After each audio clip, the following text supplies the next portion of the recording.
Halo, selamat datang kembali di channel Jawara 2715. Dalam video kali ini, kita akan mengupas fenomena menarik yang terjadi dalam kehidupan sehari-hari kita, adu domba untuk mencapai tujuan.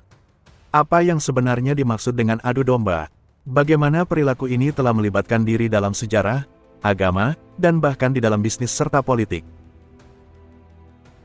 Mari kita telusuri bersama bagaimana adu domba berkembang dari zaman kuno hingga dunia modern.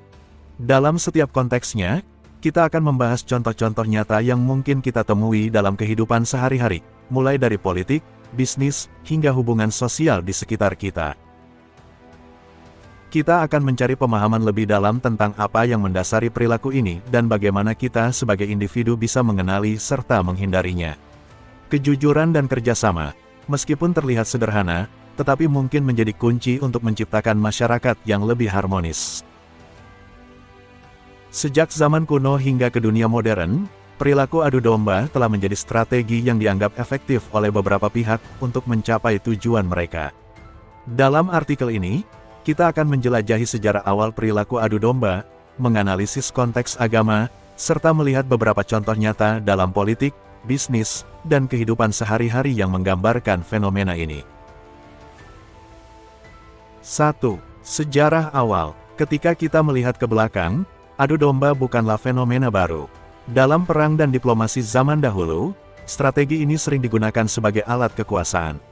Contohnya adalah bagaimana Romawi kuno menggunakan fitnah untuk memecah belah lawan-lawannya. Begitu pula dengan kerajaan-kerajaan zaman dahulu, yang tadinya besar, menjadi kerajaan kecil karena adu domba. 2. Konteks agama. Meskipun banyak agama mengajarkan nilai-nilai kebaikan, namun ada kasus-kasus di mana agama juga digunakan sebagai sarana untuk adu domba. Sejarah mencatat adanya konflik antar kelompok agama yang dimanipulasi oleh pihak-pihak tertentu demi kepentingan politik atau ekonomi. Karena adu domba bisa membawa dampak yang besar sekali, baik dalam hal keyakinan ataupun sifat fanatisme yang berlebihan. Hingga saling menghujat, saling menghina, tanpa ada lagi rasa saling toleransi. 3. Politik. Dalam dunia politik, adu domba bisa terjadi melalui penyebaran berita palsu, kampanye hitam, atau upaya pembelahan masyarakat agar kelompok yang berkuasa dapat mempertahankan kekuasaannya.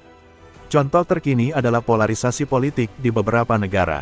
Efek negatif adu domba membawa dampak besar, bisa menjadikan kehancuran dan perpecahan dalam suatu negara. Tidak ada lagi perdamaian. 4. Bisnis. Dalam dunia bisnis, persaingan ketat sering mendorong beberapa pihak untuk melakukan adu domba, baik dengan menjatuhkan reputasi pesaing atau menggunakan strategi yang tidak etis untuk mendapatkan keuntungan. 5. Kehidupan sehari-hari. Di kehidupan sehari-hari, adu domba dapat terjadi dalam hubungan sosial, baik di lingkungan kerja, masyarakat, atau bahkan keluarga. Contohnya adalah gosip atau intrik dalam lingkungan sosial yang bertujuan untuk memecah belah hubungan antar individu. Jadi kesimpulannya, sejarah adu domba panjang dan kompleks, mencakup berbagai aspek kehidupan. Meskipun fenomena ini terus ada, kita sebagai individu memiliki kekuatan untuk mengenali dan menghindarinya.